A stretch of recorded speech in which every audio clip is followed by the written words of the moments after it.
Rajkot Hirasar international airport ફરી એકવાર ચર્ચામાં છે ત્યારે પ્રાથમિક સુવિધાઓના અભાવને લઈને આયુર્વેદના જાણીતા નિષ્ણાત ડોક્ટર ગૌરાંગ જોશી દ્વારા એક વિડીયો સોશિયલ મીડિયા પર વાયરલ કરવામાં આવ્યો છે।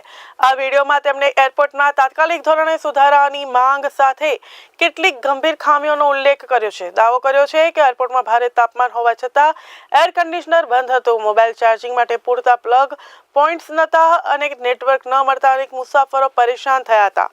ખાણીપીણી માટે યોગ્ય વ્યવસ્થા ન હતી। તેમણે આ ઉપરાંત જણાવ્યું કે ઇન્ટરનેશનલ લેવલના એરપોર્ટ માટે જે સ્ટાન્ડર્ડ હોવા જોઈએ તે હીરાસર એરપોર્ટમાં હજુ પણ નોંધપાત્ર રીતે અપૂર્ણ છે। અત્રે ઉલ્લેખનીય છે કે આ અગાઉ પણ એરપોર્ટમાં મુસાફરો દ્વારા અનેક વખત સોશિયલ મીડિયા પર વિડીયો અને પોસ્ટ વાયરલ થઈ ચૂક્યા છે, જેમાં રસ્તા, પાર્કિંગ, ટોયલેટ અને અન્ય સુવિધાઓ અંગે ફરિયાદો કરવામાં આવી હતી।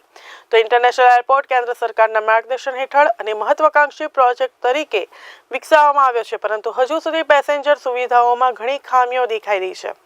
ડોક્ટર ગૌરાંગ જોશીના વિડીયો માત્ર એક ફરિયાદ નથી, પણ તે વાયરલના માધ્યમથી દેશભરના લોકો સુધી પહોંચ્યા છે અને હવે લોકો તાત્કાલિક કાર્યવાહીની અપેક્ષા રાખી રહ્યા છે। રાજકોટ ઇન્ટરનેશનલ એરપોર્ટમાં જે ઇન્ટરનેશનલ એરપોર્ટ માટેની જે સુવિધાઓ છે એનો સદંતર અભાવ છે।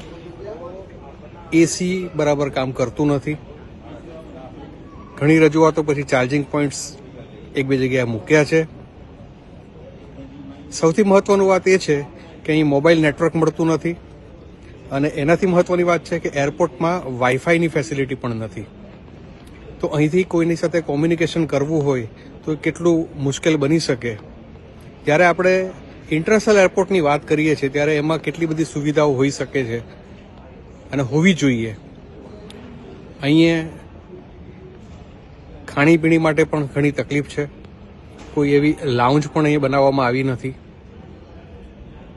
તો આ બધી સુવિધા રાજકોટના નાગરિકોને ક્યારે મળશે?